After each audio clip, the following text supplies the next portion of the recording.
The moment my husband opened the front door, I knew our life would never be the same. His hand was still on the doorknob. His shoulders were stiff. His smile, the easy, friendly one he used on neighbors and delivery drivers, disappeared like someone had wiped it off his face. All the color drained from his skin. He looked like he had seen a ghost, and I was standing right behind him.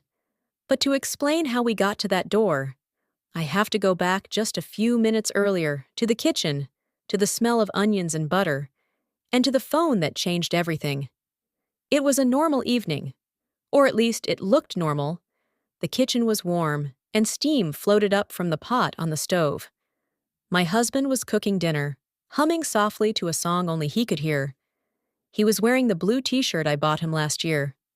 The sleeves were rolled up, and he looked relaxed. Happy. Too happy. I sat at the small table near the window, trying to charge my phone, but the battery refused to move past 1%. I sighed. "Hey," I called gently. "What time is it? My phone's dead." "On the counter," he said, smiling. "Use mine." He didn't even look nervous. That should have been my first warning. I walked over and picked up his phone. The screen lit up in my hand, and then a message dropped down from the top. "I miss you, baby." My heart stopped. I didn't breathe. I didn't blink. The world got very quiet, even though the stove was still sizzling and the tap was dripping softly into the sink. I read the name above the message. It was his secretary.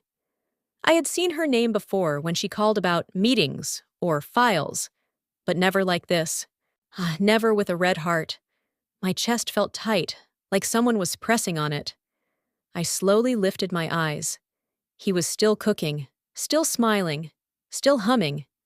Like nothing in the world was wrong. Like I wasn't standing there holding proof that something was very, very wrong. For a moment, I wanted to scream. I wanted to throw the phone at the wall. I wanted to ask, "How could you do this to me?" But I didn't. Instead, something else happened. Something quiet. Something cold. I looked back down at the phone. My hands were shaking, but my mind felt strangely calm. If I asked him now, he would lie. If I cried, he would act sorry. If I accused him, he would say I was imagining things. So I did the one thing he would never expect. I opened the message. My fingers hovered over the screen. Then I typed, "Come over. My wife is out." I stared at the words. They looked strange, heavy, dangerous. I pressed send. The message whooshed away. I locked the phone and placed it back exactly where it had been, beside the fruit bowl. I even turned it at the same angle. "Everything okay?" he asked, glancing over his shoulder with that same easy smile. "Yeah," I said softly. "Just checking the time." He nodded and went back to stirring the pot. I walked back to the table and sat down. My legs felt weak. My hands felt cold.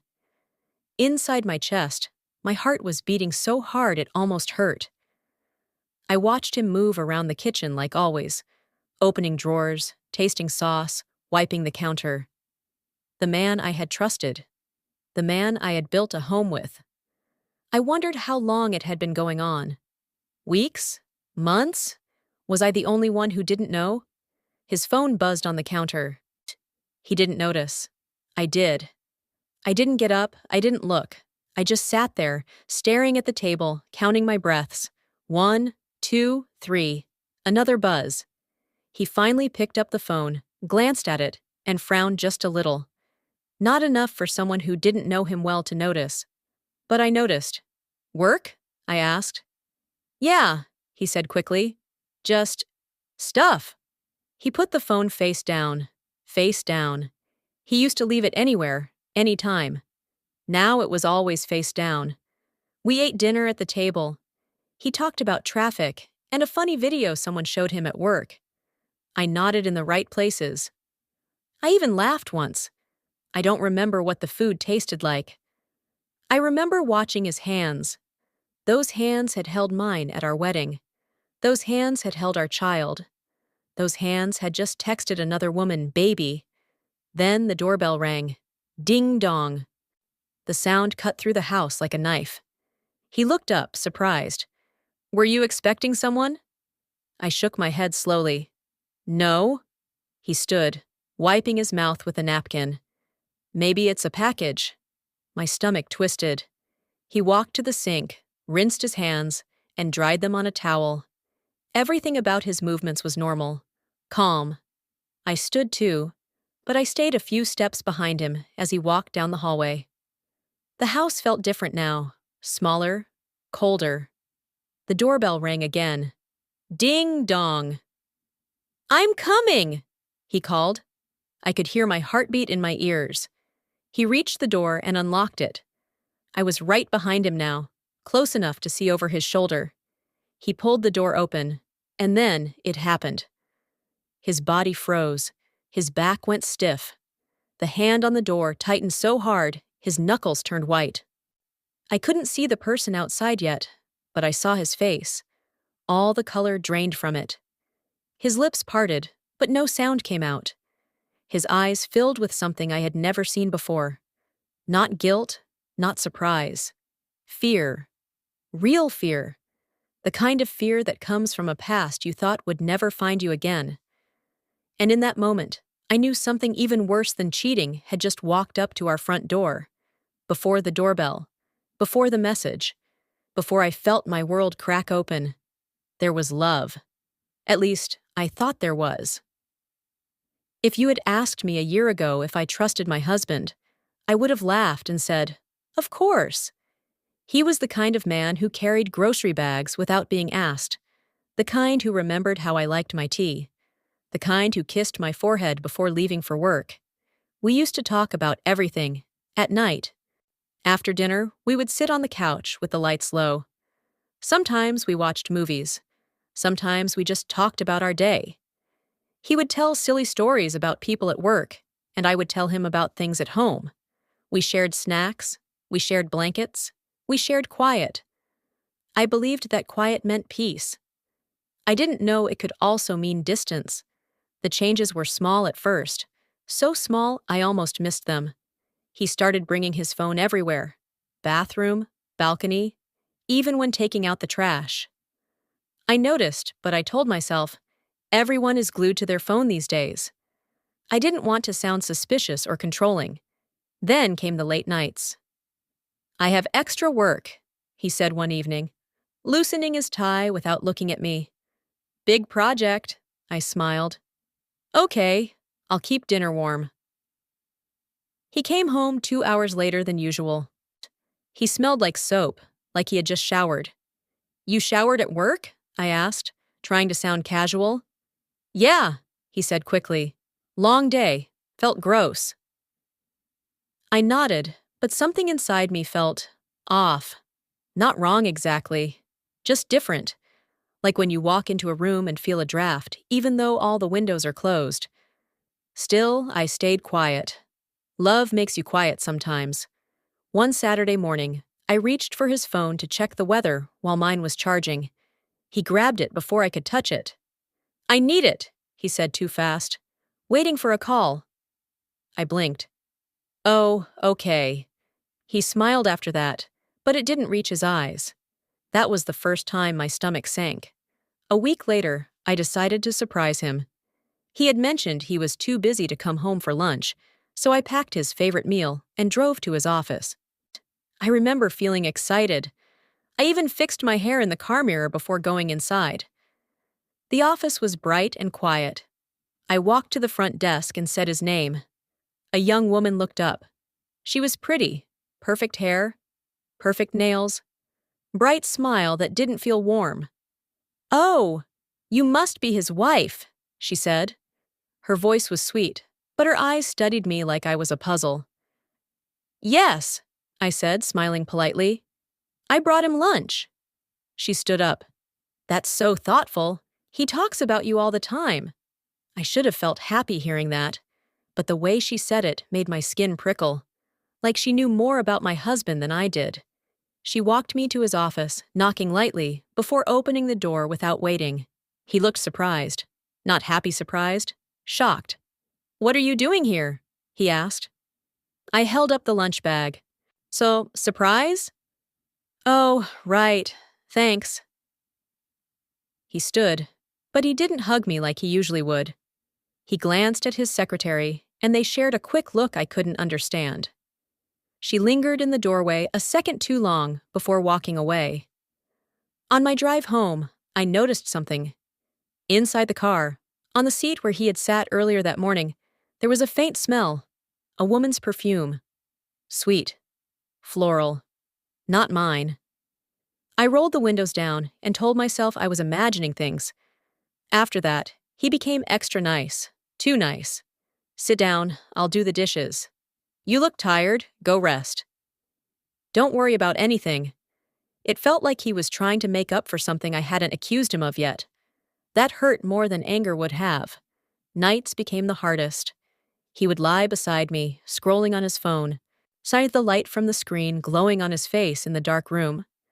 Sometimes he would smile at something he read. Not the smile he gave me. A different one. Private. Who are you talking to? I asked once, keeping my voice light. Work group chat, he said, turning the phone away slightly. At 11:47 p.m., I nodded and turned my back, staring into the darkness. I told myself marriages go through phases, stress, distance. It happens. But deep down, I started to feel lonely even when he was right beside me. One evening, I tried to talk. Do you feel like we're okay? I asked gently, while we washed dishes together. He paused. What do you mean? I don't know. You just seem far away lately. He laughed softly. You worry too much. That was all. No questions, no comfort, no. Why would you feel that way? Just you worry too much. I stopped bringing it up after that. The last sign came 3 days before the text message. We were at the grocery store. His phone rang in his pocket. He looked at the screen and quickly declined the call. Who was it? I asked. Spam, he said. But his ears had turned red. I had never seen his ears turn red before. That night, he took a call outside. I watched through the window as he spoke in a low voice, pacing back and forth. When he came back in, he acted normal. Too normal.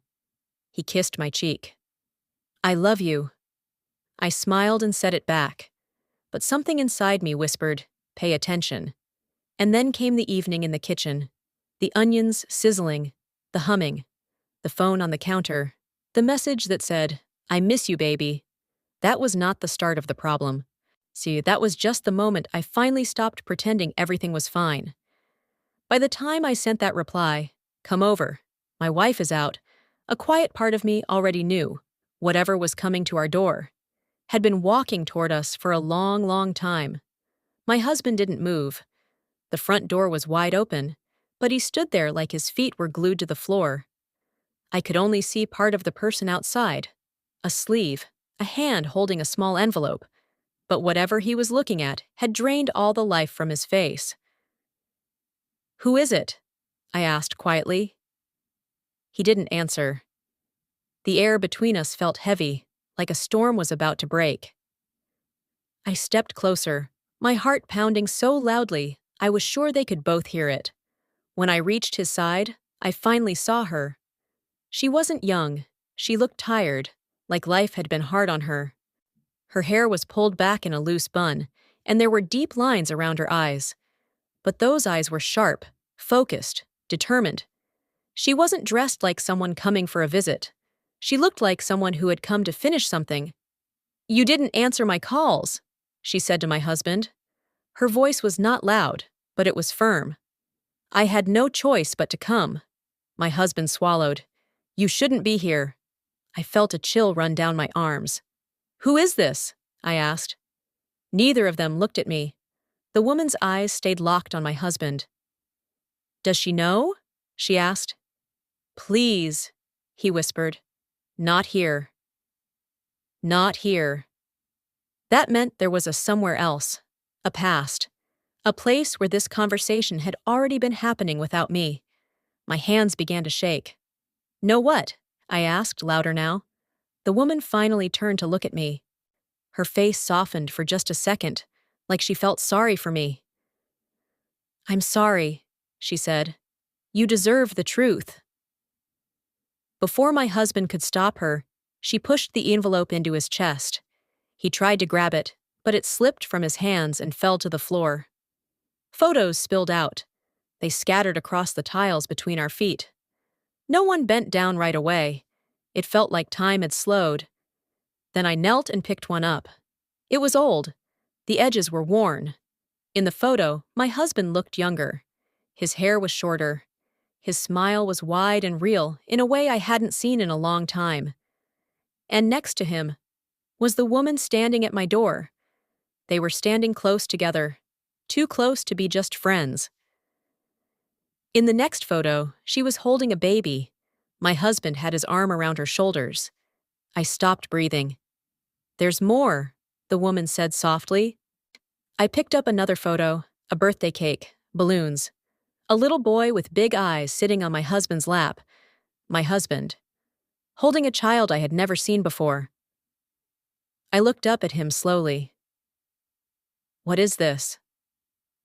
My voice sounded far away, like it belonged to someone else. He ran a hand over his face. "I can explain." But he didn't start explaining. He just stood there, looking trapped. The woman spoke instead. "We were married," she said. The word hit me like a slap. "Married," she repeated. "Years ago." I shook my head.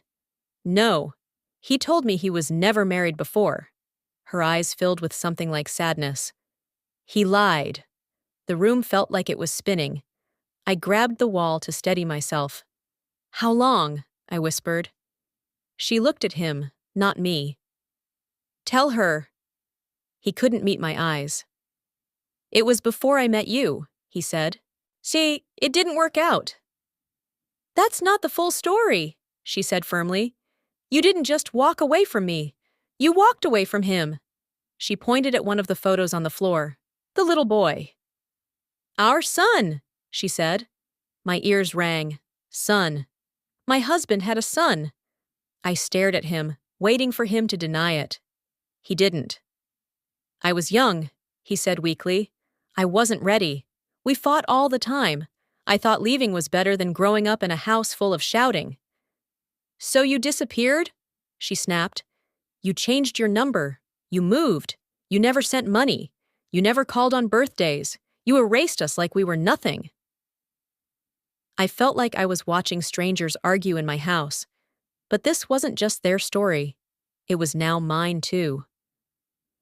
"You said you had no family left," I said to him. "You told me you were alone in the world." He finally looked at me, and his eyes were wet. "I didn't know how to tell you." "So you didn't," I said. My voice broke. "You just built a whole new life on top of the old one." Silence filled the doorway. Cars passed on the street. A dog barked somewhere far away. The normal sounds of the world felt cruel, like nothing had changed when everything had. "I didn't come to ruin your life," the woman said more quietly. "But our son is older now. He has questions, medical forms, school papers. He needs his father's name, his history. I can't keep lying for you." My husband leaned against the wall, like his legs couldn't hold him anymore. "I was going to fix it," he said. "I just needed time." "You've had years," she replied. I looked down at the photos again. The little boy had his eyes, the same shape, the same smile. Saw a child out there who shared blood with the man I married. A child I knew nothing about. "Does she know about me?" I asked the woman. She nodded. "I found out recently. That's why I started calling him again. He kept saying he would handle it." Handle it. Like we were a problem to manage. Like the truth was a mess he could clean up later. "And the secretary?" I asked quietly. Both of them looked surprised. "She texted tonight," I said. "I saw it." The woman's mouth tightened. "She works with him. She knows some of the paperwork he's been hiding. Bank things, old records. I think she's scared everything is about to come out." So it wasn't just an affair. It was secrets stacked on secrets. lies covering other lies. I suddenly felt very tired. Not the kind of tired sleep fixes, the kind that sits deep in your bones. I think I should go, the woman said gently. You both have a lot to talk about. She stepped back from the door. Then she looked at me one more time. I'm sorry you found out like this. I nodded, but I couldn't speak. She walked down the path and got into an old car parked at the curb. The engine started, and she drove away. The house felt too quiet after that. My husband closed the door slowly. We stood in the hallway, surrounded by fallen photos of a life I had never been told about. Neither of us knew where to begin, but one thing was clear. The message from his secretary had not brought a woman chasing romance to our door. It had brought the past he tried to bury. And now it was standing right in the middle of our home. The photos were still on the floor. Neither of us had picked them up. They lay scattered between us like pieces of broken glass, and I felt like if I moved too fast, I would cut myself on the truth. My husband finally bent down. His hands shook as he gathered the pictures into a messy pile. I was going to tell you, he said.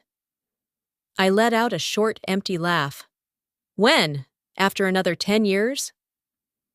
He didn't answer.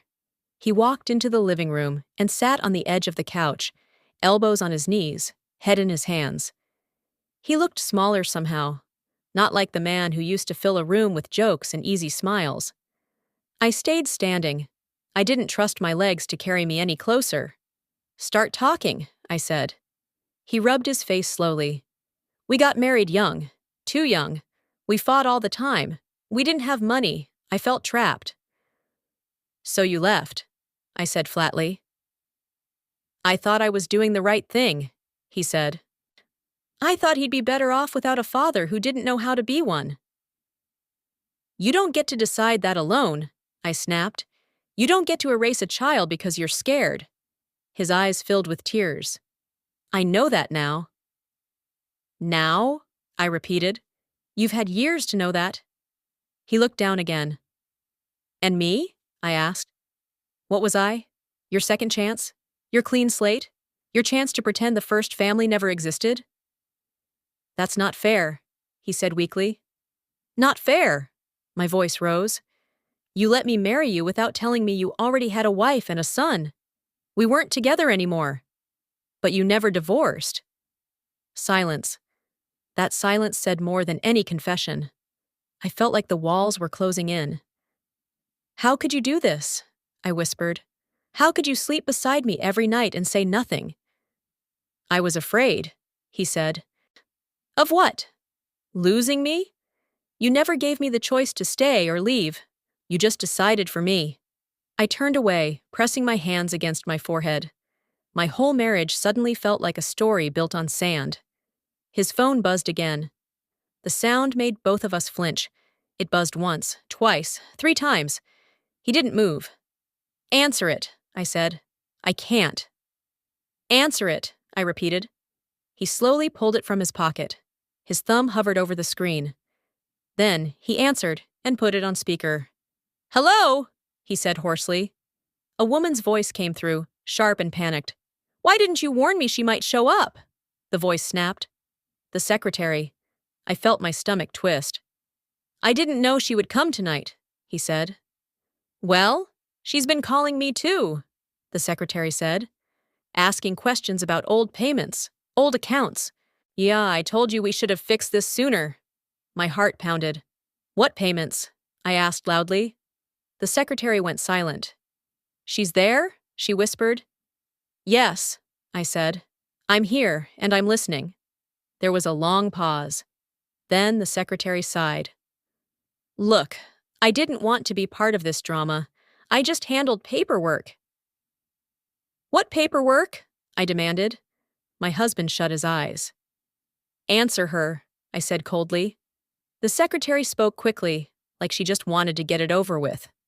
He moved money years ago, into different accounts. Not illegal at first, just hidden. So no one from his past could track him. But later, he used the same accounts to get loans, to sign contracts. Some of the information wasn't fully honest. My head spun. You mean fraud? I asked. I mean, things that could become very serious if someone starts looking closely, she said. I stared at my husband. Tell me she's lying. He couldn't. I was trying to build a new life, he said. I needed a fresh start. So you lied on official papers? I said. You hid money? You erased a family? I was desperate. And now, I asked, now you've dragged me into it too. I never meant to hurt you, he whispered. But you did, I said. Every single day you kept this from me. You were hurting me. The secretary spoke again, her voice smaller now. I'm sorry, I thought he had told you. I really did. I laughed bitterly. He didn't even tell me he had a son. Another silence. I can't be part of this anymore, the secretary said. If the other woman goes to the authorities, they'll start checking everything. I'm not risking my career. The line went dead. The house felt heavier than ever. I sat down across from him, finally too tired to stand. So that's it, I said quietly. It's not just cheating. It's not just a secret child. It's lies on paper, lies to banks, lies to me. He nodded slowly. I looked at the man I married and realized I didn't know him at all. What was your plan? I asked. Live two lives forever? No, he said. I thought, maybe one day I'd fix the past, send money, reach out to my son when I was more stable. Stable? I said. You call this stable? Tears slid down his face, but I felt nothing now. No anger left, just a deep, hollow ache. A knock echoed through the house. We both froze.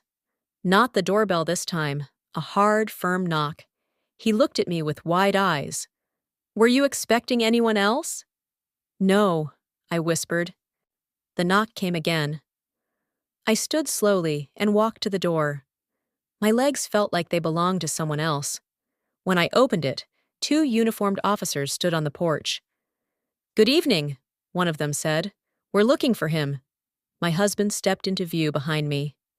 Yes? He said weakly. We received a report regarding possible financial irregularities and identity discrepancies connected to your records, the officer said calmly. We need you to come with us to answer some questions. My heart dropped into my stomach. This is a mistake, my husband said quickly. There must be some confusion. Sir, the other officer said, you can explain everything at the station. I turned to look at him.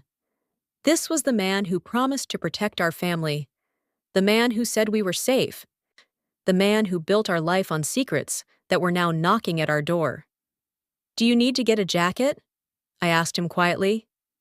He nodded, tears still falling. As he walked to the bedroom, the officer spoke softly to me. Ma'am, you might want to gather any personal financial documents you have. You could be contacted for clarification later. Clarification. Such a small word for such a big mess. My husband came back, jacket in hand.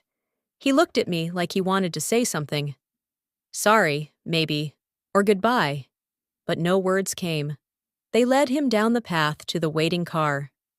Red and blue lights flashed softly against the dark houses on our street. I stood in the doorway, arms wrapped around myself, watching the car drive away. The night air felt cold against my skin.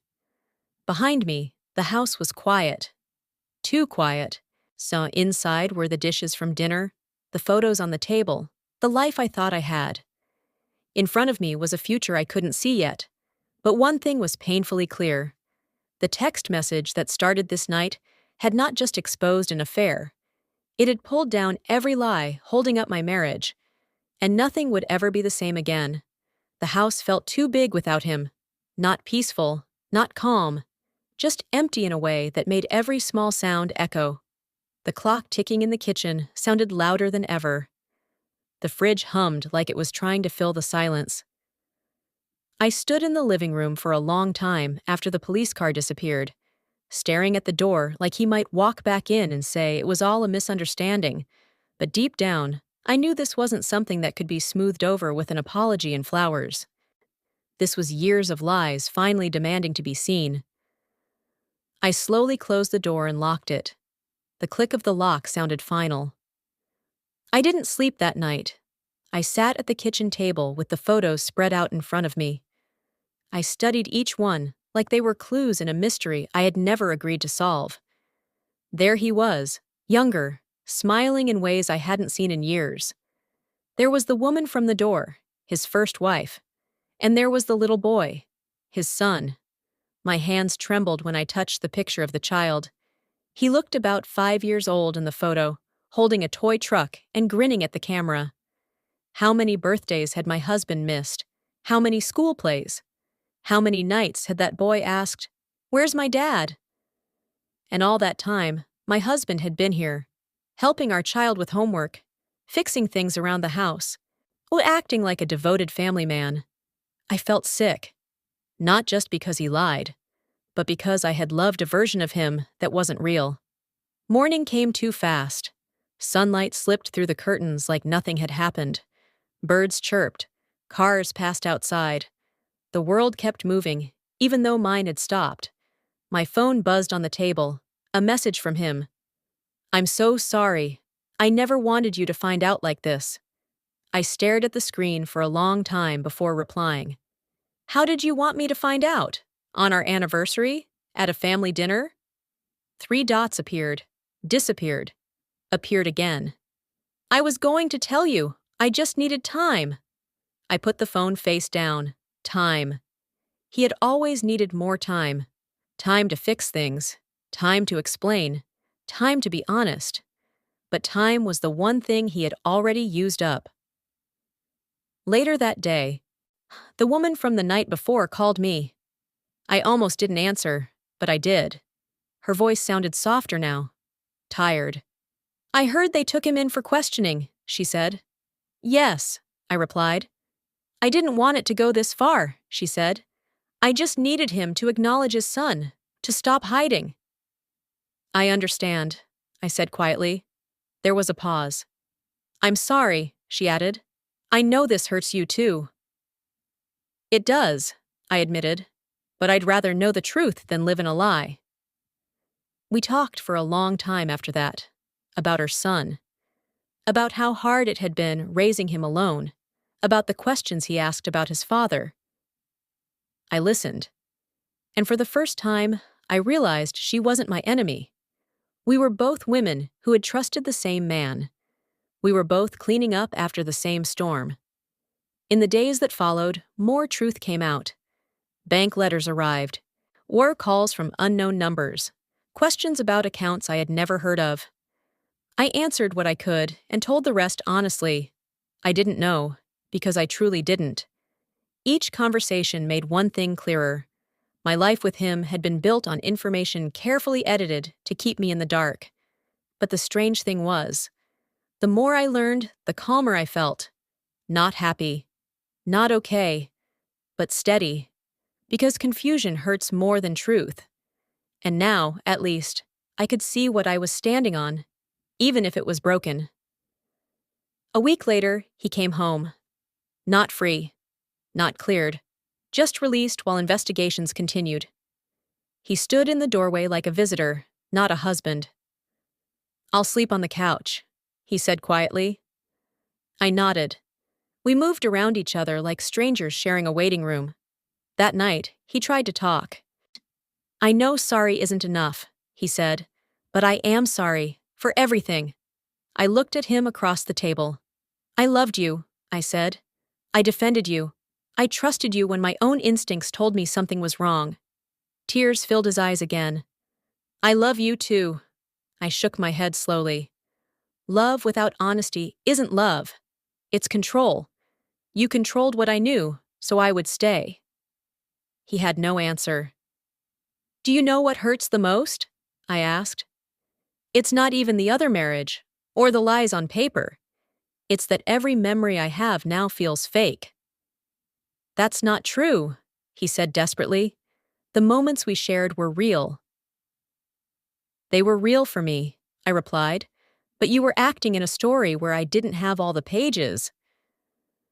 Silence filled the space between us. Finally, I said the words I had been holding in all week. I can't stay married to you. His face crumpled like I had struck him. Please, he whispered. We can fix this. You had years to fix it, I said gently. You chose not to. I'll do anything, he said. I know, I replied. That's the problem. You'll do anything now that you're caught, but trust doesn't grow back just because someone is scared to lose you. He covered his face with his hands and sobbed, and even then, I felt sad for him. But I didn't change my mind. The next morning, I called a lawyer. My voice shook when I said the word divorce, but it also felt like I was taking my first full breath in months. I wasn't just leaving a man. I was leaving a lie. Weeks later, I stood in the park watching our child play, the sun warm on my face. Life wasn't easy. Papers had to be signed. Questions still came. Some days I cried in the shower where no one could hear me, but I also felt something new, strength. I had faced the truth, even when it shattered everything I thought I knew. I had chosen honesty over comfort, peace over pretending. One evening, my phone buzzed again. A message from him. I'm getting help. I'm trying to be better. I don't expect forgiveness. I just hope one day you'll remember I did love you. I looked at the screen for a long time. Then I typed back. I hope you become the kind of man your son can be proud of. I didn't add anything else, because my story with him was ending. But my story, the one where I choose truth, strength, and self-respect, was just beginning. A few months later, the house felt different. Not sad different. Not heavy like before. Just quiet in a peaceful way. I had moved some furniture around. So I painted the living room a soft, warm color. I took down photos that hurt to look at and put up new ones. Pictures of smiles that were real. Days that were honest. Life was smaller now, but it was also clearer. The lies were gone. The pretending was gone. And even though the truth had hurt more than anything I had ever felt, it had also set me free. The divorce was finished on a sunny Tuesday morning. I walked out of the building with papers in my hand and a strange mix of sadness and relief in my chest. I wasn't someone's wife anymore, but I was still me. And I was stronger than I had ever been. He tried to talk to me that day. His eyes looked tired, older than before. I'm sorry for the pain I caused, he said. I nodded. I know. I never meant to destroy everything. You didn't mean to, I said gently, but you did. And now we both have to live honestly. He told me he had started sending support for his son. He said he was trying to build a relationship, slowly, carefully. I hoped it was true. Not for him, for the child who had waited his whole life. Before we walked away from each other, he said, "You deserved better." I looked at him for a long moment and replied, "Yes, I did." And for the first time, I believed it. At home that evening, I sat by the window while the sky turned orange and pink. My child was on the floor, drawing and humming, safe and happy. That sound, that simple, peaceful sound, meant more to me than any promise he had ever made. I had been afraid that losing my marriage meant losing my future. But I learned something important.